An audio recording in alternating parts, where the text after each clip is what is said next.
Candidate is now entering the race to become the next governor of our state. Kansas Senate President Ty Masterson announced his bid this weekend. 13's Claire Decatur sat down with him today. Yeah, David, Ty Masterson is no stranger to the Kansas State House. Since 2009, he spent time in both the Kansas House and Senate and now seeks the governor's seat. What was your push to throw your hat in the ring to run for Kansas governor? Really, the push came over time.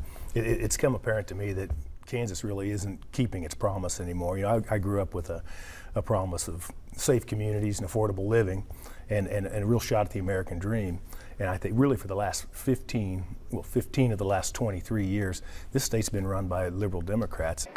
Current Senate President Ty Masterson highlighted his work in the State House, namely almost $2 billion of tax cuts that he wants to continue from the executive seat. Been able to protect girls from men in their sports. We've been able to protect minors from the mutilating surgeries.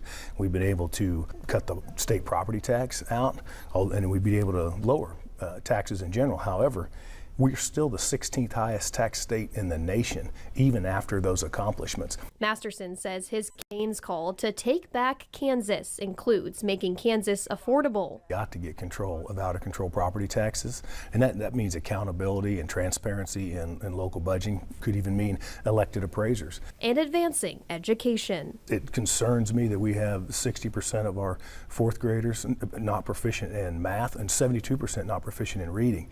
And if our kids can't learn to read, they can't read to learn. So that's something we're starting to falter on that promise. And in the world of education, we have to get to a point where our outcomes match our public investment. And Masterson is one of 8 Republicans running for governor. Sidney Holscher is the lone Democrat running so far. We have Masterson's full interview on WIBW.com.